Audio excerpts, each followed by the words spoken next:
Здравей, как се казва? Казвам се Жиляна Иванова. В момента къде сме? Карадере съм тук дошла в палатка, защото идвам от 20 години и ми харесва местото, диво. Аз обичам естествената природа, чисто гледам да запазя. И където и да ходя, да гледам това природата да се опазва чисто. Мислиш ли, че има проблем с къмпингуването тук? Виждала ли си през тези 20 години? Ами, преди години нямаше къмпингуването, никакъв проблем не е имало. Беше всички предай нататък. Това беше девизът ми. Като общност? Общо отношение, взаимопомощ, нямаше кражби, няма всичко като по-братски. Защо не си тръгваш от Карадере? Ами тръгвам се, защото научих, че ще махат палатките от всякъде и за това. Ти като дойде при нас с нощи, притеснена беше доста.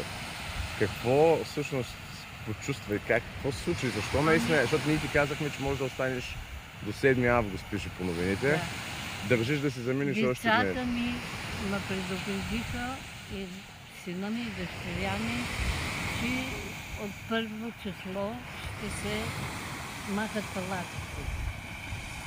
Нагласата ми беше да стоя спокойно до 13 септември, но след като те се притесниха много, и аз реших да се тръгна.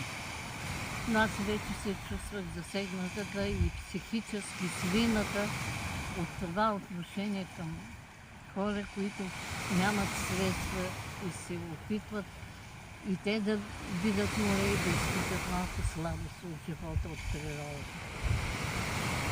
Мислиш ли, че дивото къмпингуване е проблема на Карадере?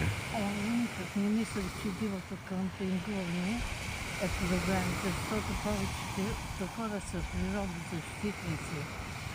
Те са повечето планинари, обичат и на други неща да ходят. Те знаят как да запалят огън, как да ги изгасят, как да не предизвикат беди, взаимопомощ, да оказват взаимно.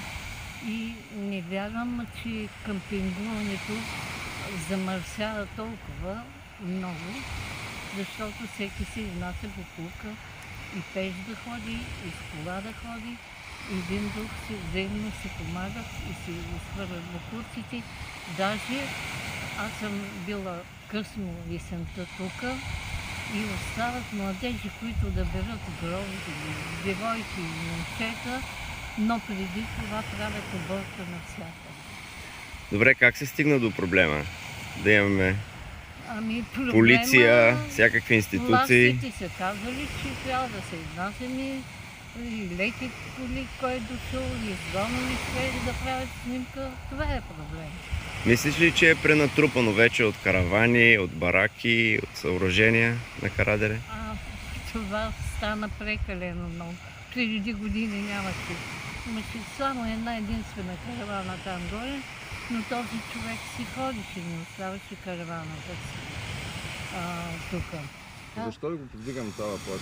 Отиваме на малко на личните, защото хората си казват, те тук отиват и ние си изкарат почивката и си заминават. Но за това нещо да дойде човек, защото има лични причини понякога. Да спестя пенсията, колкото и да... Идваш тук да гладуваш, да си спестиш пенсията, колкото можеш.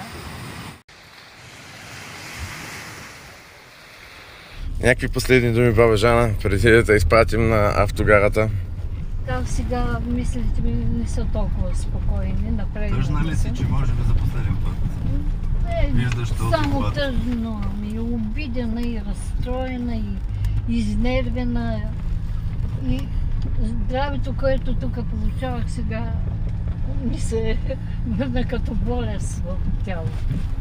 Изобщо носталгия, всичко натрупано, гняв, нерви. При всяко едно положение няма положително нещо, за което да ме задържи така на сила вече тук. Чувстваш ли се като най-големия, извинявам се за провокативния въпрос, като най-големия престъпник? Да дойдат 10 джипа, всички служби Или се чувстваш защитена, че държавата работи Ама най-накрая и аз мисля, пази. че би трябвало за държавата и органите, които са охранители, и полицаи, и всичко друго, трябва да защитават народа. А той излезе, че те лапнаха най-високите заплати, най-голям залък имат за тях дялови и навсякъде с правата на дербеи, бихме. И да изгонят хора като теб и мен. Обаче през годините нелегална да се прави каквото си искат. Това никой не го действа и не го гледа. Ами, Тоест ти си съгласна с това караваните да бъдат премахнати, но смяташ, че е хубаво с палатки може. ако да дойдат Мисля, хора да могат да останат. И ти би била защо да не готова даже да останат? можеш да си заплатиш, да си почистиш, в смисъл ако има евентуално и туалетни, които да се почистват от общината. Ако поставят туалетни. И другото, пратиха вече уж спасители. Както има спасители, така може да има и един лекар, както по плажовете другите.